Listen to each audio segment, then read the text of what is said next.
వేదము అనే పదము విద్ అనే పదం నుండి ఉద్భవించింది. వేదము అనగా జ్ఞానము అని అర్థము. ఆర్యుల చరిత్రకు ముఖ్య ఆధారము వేద వాజ్మేయం.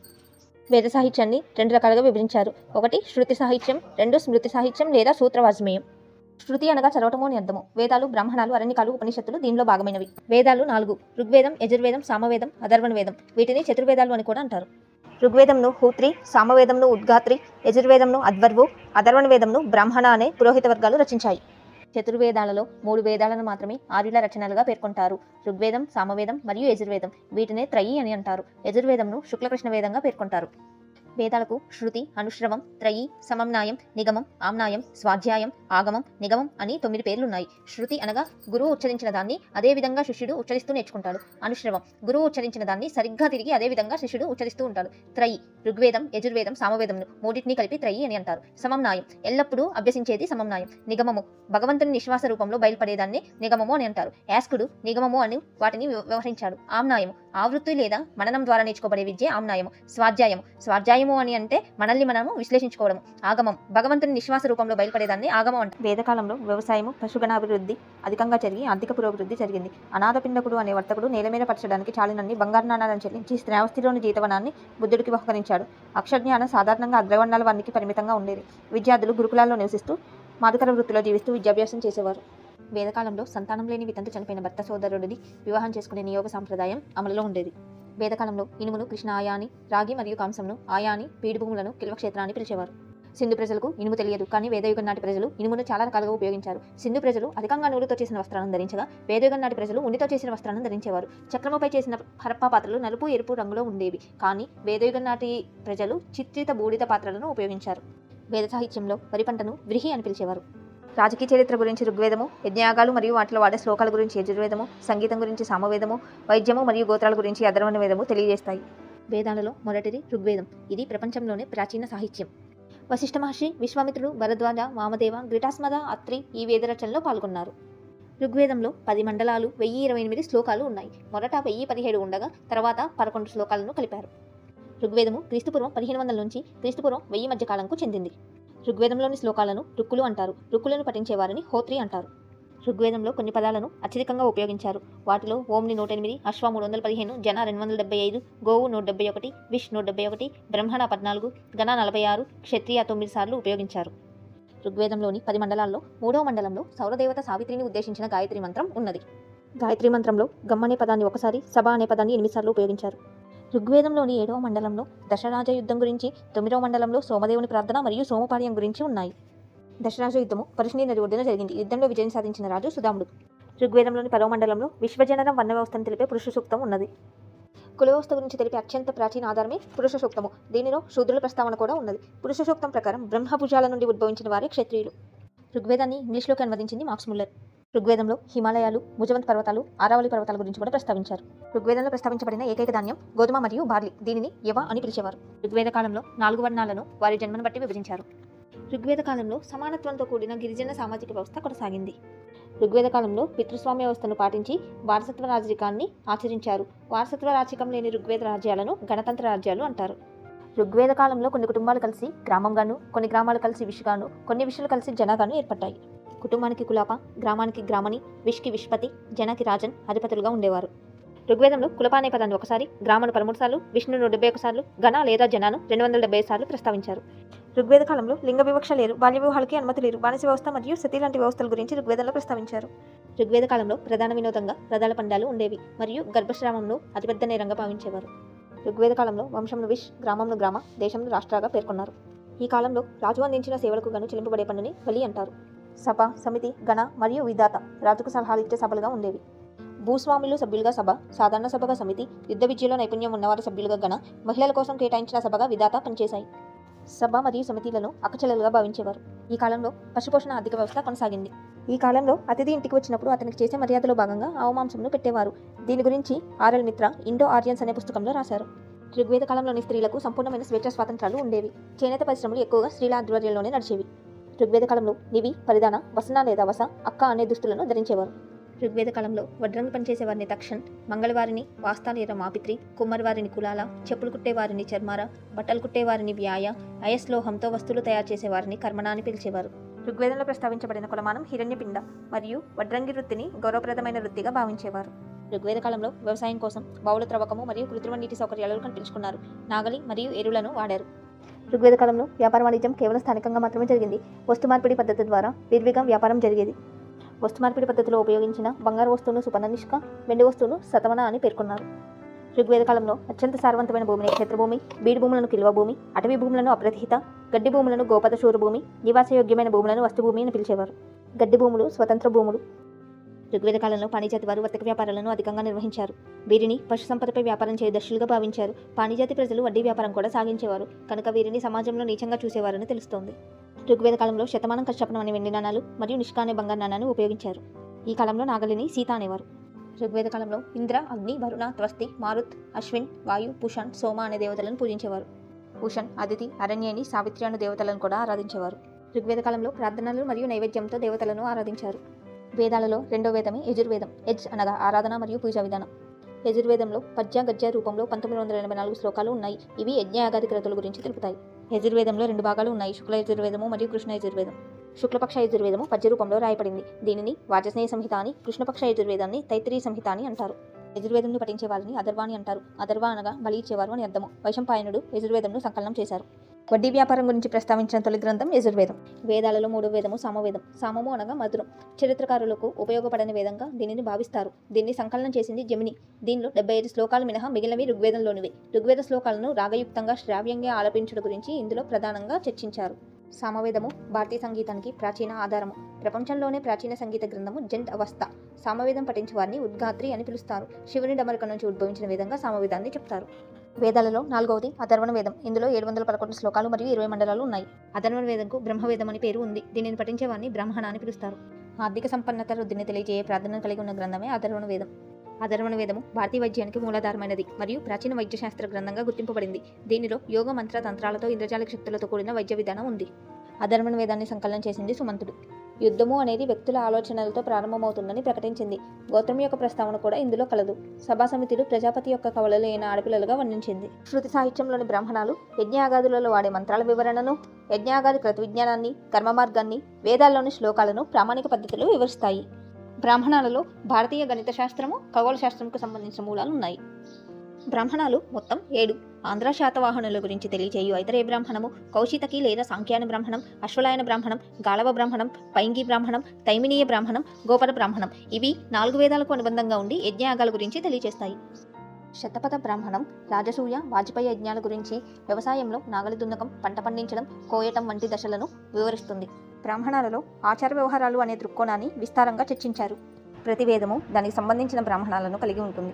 ఐతరేయ బ్రాహ్మణం ఋగ్వేదం, శతపథ బ్రాహ్మణం యజుర్వేదం, తైమినీయ బ్రాహ్మణం సామవేదం, గోపద బ్రాహ్మణం అథర్వణ వేదం. బ్రాహ్మణాలకు అనుబంధంగా ఉండే వాటిని అరణ్యకాలు అంటారు. అరణ్యకములు అడవులకు సంబంధించిన విషయాలను తెలియజేస్తాయి. దీన్ని ఫారెస్ట్ బుక్ అని కూడా అంటారు. ఇవి వేదాల యొక్క చివరి భాగాలు మరియు బ్రాహ్మణాలకు ముగింపు భాగాలుగా పేర్కొంటారు. వీటిని ఋషులు విద్యార్థుల కొరకు రచించారు. కర్మ, యజ్ఞ, కార్యముల అంతరార్థాలను వివరిస్తాయి. యజ్ఞాలను వ్యతిరేకిస్తాయి. ఉపనిషత్తులు బోధించిన కర్మ మార్గానికి, బ్రాహ్మణాలు సూచించిన జ్ఞాన మార్గానికి అరణ్యకాలు వారధిగా పనిచేస్తాయి. శృతి సాహిత్యంలో 4వది ఉపనిషత్తులు. సంస్కృతంలో ఉపనిషత్తు అనగా గురువు దగ్గర కూర్చొని శిష్యులు నేర్చుకోవటము. ఉపనిషత్తులు మోక్ష సాధనకు జ్ఞాన మార్గాన్ని బోధిస్తాయి. ఉపనిషత్తులు కర్మకాండాలను, జంతుబలులను వ్యతిరేకిస్తాయి. ఉపనిషత్తులు వేదాల యొక్క చివరి భాగం అవటం వలన దీన్ని వేదాంతము అని అంటారు. వేదాంతము అనగా వేదాల అంతిమ లక్ష్యము సాధించడము అని అర్థము. ఉపనిషత్తులు మొత్తం 108. మొత్తము 1100 పైగా ఉన్నాయి. కానీ మనకు లభించినవి 108 ఉపనిషత్తులు మాత్రమే. ఉపనిషత్తులు భారత తత్వశాస్త్రాలకు ఆధారము. స్కోపెనారు ఉపనిషత్తుల గురించి ఉపనిషత్తులలోని ప్రతి వాక్యంలోనూ భారతీయ గాలి మనసు చుట్టుముడుతుంది అని, సాధ్యాత్తుల వాస్తవ ఆలోచనలు మనలను ఆవహిస్తాయి అని పేర్కొన్నారు. దారాషికో చక్రవర్తి ఉపనిషత్తులను పర్షియాలోకి అనువదించారు. ఉపనిషత్తులను ఆంగ్లంలోకి అనువదించింది హెన్రీ థామస్ కోల్బ్రుక్. మొత్తం 108 ఉపనిషత్తులలో మొదటిది ఈశోపనిషత్తు, 2వది హైగ్రీవోపనిషత్తు, చివరిది ముక్తికోపనిషత్తు. శైవులు తమవని భావించే ఉపనిషత్తులు 15, వైష్ణవులు భావించే ఉపనిషత్తులు 14, సన్యాసానికి సంబంధించినవి 17. 108 ఉపనిషత్తులలో 10 ఉపనిషత్తులను దశోపనిషత్తులుగా పిలుస్తారు. అవే ఈశోపనిషత్తు, కేనోపనిషత్తు, కఠోపనిషత్తు, ప్రశ్నోపనిషత్తు, ముండకోపనిషత్తు, మాండ్యుకోపనిషత్తు, తైత్తిరీయ ఉపనిషత్తు, ఐతరేయ ఉపనిషత్తు, చాంద్యోగ్య ఉపనిషత్తు, బృహదారణ్యకోపనిషత్తు. ఉపనిషత్తులలో మరొక ముఖ్యమైన ఉపనిషత్తు శ్వేతార ఉపనిషత్తు. శ్వేతార ఉపనిషత్తు యజ్ఞయాగాలను వ్యతిరేకించే భక్తి గురించి తెలియజేసే తొలి గ్రంథం. ఉపనిషత్తులలోకెల్లా అత్యంత ప్రాచీనమైనది చాందోగ్య ఉపనిషత్తు. వేదాధ్యయనం, గణితం, గణుశాస్త్రం, తర్కశాస్త్రం, నీతిశాస్త్రం, సైనిక విజ్ఞానం మొదలగు వాటిని ఛాందోగ్య ఉపనిషత్తు గ్రంథం ప్రస్తావిస్తుంది. ఛాందోగ్య ఉపనిషత్తులో తత్వమసి, బ్రహ్మసత్యం, జగన్మిథ్య అనే శ్లోకాలు ఉన్నాయి. ఛాందోగ్య ఉపనిషత్తు మొదటి 3 ఆశ్రమ ధర్మాలను పేర్కొంటే జూబాలోపనిషత్తు 4 దశలను ప్రస్తావిస్తుంది. ఆశ్రమాల గురించి ప్రస్తావించిన తొలి గ్రంథంగా జూబాలోపనిషత్తుని పేర్కొంటారు. జూబాలోపనిషత్తు ప్రస్తావించే 4 దశలు బ్రహ్మచర్యం, గృహస్థం, వానప్రస్థం, సన్యాసం. కఠోపనిషత్తులో యముడు నచికేతుడికి మధ్య జరిగిన మృత్యు సంభాషణ గురించి ఉంది. పునర్జన్మ గురించి వర్ణించబడింది. గురు శిష్యుల మధ్య ఉండాల్సిన బంధం గురించి పేర్కొన్న గ్రంథం కేనోపనిషత్తు. ముండకోపనిషత్తు అధర్వణ వేదంకు సంబంధించింది. భారతదేశ చిహ్నంలోని సత్యమేవ జయతే అనే సూక్తి ముండకోపనిషత్తు నుండే తీసుకున్నారు. బ్రహ్మదేవుడు సకల శాస్త్రాలకు ఆధారభూతమైన బ్రహ్మ విద్యను తన పెద్ద కుమారుడైన అధ్వర్యునికి అనుగ్రహిస్తాడు. ప్రాచీన కాలంలో ఈ బ్రహ్మ విద్యను అధ్వర్యుడు అంగీరసుడికి బోధిస్తాడు. బ్రహ్మతత్వం గురించి అంగీరసుడు అనే మహర్షికి, శౌకనుడు అనే జిజ్ఞాసుకి మధ్య జరిగిన చర్చయే ముండకోపనిషత్తు యొక్క సారాంశము. అశోకుడు సారనాథ్లో వేయించిన 4 స్తంభాల కిరీటం మేర సత్యమేవ జయతే అని వేయించబడింది. వేదాంతము అనే శబ్దము ముండకోపనిషత్తులోనే మొదటిసారిగా పేర్కొన్నారు. ఉపనిషత్తులలోకెల్లా చిన్నది మాండ్యుకోపనిషత్తు. ఇది అధర్వణ వేదంకు సంబంధించినది. శంకరాచార్యుడు ఈ ఉపనిషత్తుకు విస్తృత భాష్యం రాసి తన అద్వైత సిద్ధాంతానికి ఆధారంగా చేసుకున్నాడు.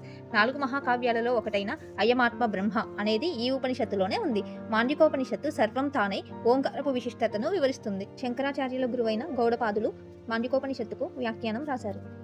మధ్య భారత యుగంలో భక్తి ఉద్యమకారులైన రామాంజనాచార్యులు, శంకరాచార్యులు, మాధ్వాచార్యులని త్రిమూర్తులుగా కీర్తించారు. ప్రసిద్ధ శ్లోకం తమసోమా జ్యోతిర్గమయ బృహదారణ్యకోపనిషత్తులోనిది. ప్రశ్నోపనిషత్తులో ప్రజాపతిచే విశ్వజననం గురించి, ప్రాణానికి ప్రణవానికి మధ్య గల సంబంధం గురించి ప్రశ్నలు ఉన్నాయి. వేద సాహిత్యంలోని 2వ భాగమే స్మృతి సాహిత్యము. స్మృతి అనగా గుర్తు చేసుకోవడము అని అర్థము. వీటిలో వేదాంగాలు, ఉపవేదాలు, సూత్రాలు, ఇతిహాసాల గురించి ఉంటుంది. వేదముల అర్థాన్ని తెలుసుకోవడానికి మరియు వేదాలను అధ్యయనం చేయడానికి ఉపయోగపడే 6 అంగాలని వేదాంగములు అంటారు. వేదంగంలోని 6 అంగాలు శిక్ష, వ్యాకరణము, ఛందస్సు, నిరుక్తము, జ్యోతిష్యము మరియు కల్పము. పాణిని శిక్షాశాస్త్రములు రచించారు. భారతదేశంలోని తొలి వ్యాకరణ గ్రంథ రచయితైన అష్టాధ్యాయి గ్రంథములు రచించినారు కూడా పాణినియే. వేదంలో ఉచ్చరింపవలసిన పద్ధతిని శిక్షాశాస్త్రము బోధిస్తుంది, అంటే సరైన ఉచ్చారణ గురించి తెలియజేస్తుంది. రెండవది వ్యాకరణము. ఇది భాషాధ్యయనం గురించి తెలియజేస్తుంది. వ్యాకరణంను కూడా పాణిని రచించారు. దోషరహితమైన పదప్రయోగంకు సంబంధించిన నియమాలు అన్నీ వ్యాకరణంలోనే చెప్పబడ్డాయి. మూడవది ఛందస్సు. ఇది శబ్దం గురించి తెలియజేస్తుంది. పింగళుడు ఛందో విచిత్తి అని 8 అధ్యాయాల ఛందశాస్త్రంను రచించారు. వేదమంత్రాలకు సంబంధించిన ఛందస్సులనే కాక లౌకిక ఛందస్సుల గురించి కూడా దీనిలో చెప్పబడింది. నాలుగవది నిరుక్తము. నిరుక్త శాస్త్రంకు కర్త యాస్కుడు. వేదమంత్రంలోని పదముల ఉత్పత్తి గురించి దీనిలో చెప్పబడింది. పదాలన్నీ ధాతువుల నుండి పుట్టినవని యాస్కుడి యొక్క అభిప్రాయము. కష్టమైన పదాల అర్థం గురించి నిరుక్త శాస్త్రము తెలియజేస్తుంది. ఐదవది జ్యోతిష్యము. లగదుడు మరియు గర్కుడు దీనిని రచించారు. వేదాలలో చెప్పిన యజ్ఞాలు చేయడానికి కాల నిర్ణయము చాలా ముఖ్యము. ఆ కాల నియమాలు జ్యోతిష్యంలో ఉంటాయి. జ్యోతిష్య శాస్త్రము నక్షత్ర రాశులు మరియు వాటి స్థితిగతుల గురించి తెలియజేస్తుంది. ఆరవది కల్పము. అశ్వలాయనుడు మరియు సాలంఖ్యాయనుడు ఈ శాస్త్రంను రచించారు. కల్పశాస్త్రంలో యజ్ఞయాగాదుల విధానము మరియు వాటిలోని భేదాలను గురించి చెప్తుంది. దీనిలో సామాజిక బాధ్యతల గురించి కూడా తెలియజేస్తుంది. వేదాంగాలలోని 6 అంగాలైన శిక్ష, వ్యాకరణము, ఛందస్సు, జ్యోతిష్య, కల్ప మరియు నిరుక్తంను సూత్రంలో అని అంటారు. స్మృతి సాహిత్యంలో రెండవది ఉపవేదాలు. ఉపవేదాలు 4: ధనుర్వేదం, ఆయుర్వేదం, గాంధర్వవేదం మరియు శిల్పవేదం. ధనుర్వేదం యుద్ధశాస్త్రం గురించి, ఆయుర్వేదం వైద్యశాస్త్రం గురించి, గాంధర్వవేదం సంగీతం గురించి, శిల్పవేదము భవన నిర్మాణాలు మరియు కళల గురించి తెలియజేస్తుంది. సంగీతం గురించి తెలియజేసే మరొక వేదము సామవేదము. స్మృతి సాహిత్యంలో 4వది ఇతిహాసములు. వేదాలతో పాటు ఇతిహాసములు కూడా వేదనాగరికత కాలంలోనే రాయబడ్డాయి. ఇతిహాసము అనగా ఇలా జరిగింది అని అర్థము. ప్రాచీన సంస్కృత వాగ్మయంలో పురాణాలు, ఇతిహాసాలు ఒక్కొక్కరికే చెందుతాయి. పురాణాలను డైనిస్టీస్ ఆఫ్ కలియేజ్ అనే పేరుతో ఆంగ్లంలోకి అనువదించింది ఎఫ్ఏ పార్గీటర్. రామాయణ మహాభారతములను ఇతిహాసములు అంటారు. వేదవ్యాసుడు రచించిన మహాభారతంకు గల మరొక పేరు జయసంహిత. మహాభారతంలో 18 పర్వాలు, 1,00,000కు పైగా పద్యాలు ఉన్నాయి. మహాభారతంలో కౌరవులలో చివరివాడు విరజ. వ్యాసభగవానుడు చెబుతుంటే వినాయకుడు గంటం ఎత్తకుండా మహాభారతాన్ని రాసింది మన దేశంలోని చివరి గ్రామమైన మానాలు. ఇది హిమాలయాల్లో ఉంది. జయకావ్యం అనే మహాభారతాన్ని వినాయకుడు రాస్తుంటే పక్కనే ప్రవహిస్తున్న సరస్వతి తన పరుగులు, ఉరుకులు, శబ్దాల వల్ల అంతరాయం కలగకూడదని మౌనం వహించి ప్రవహిస్తుంది. ఈ అద్భుతాన్ని ఇప్పుడు కూడా బద్రీనాథ్ యాత్రకు వెళ్లిన వారు చూడవచ్చు.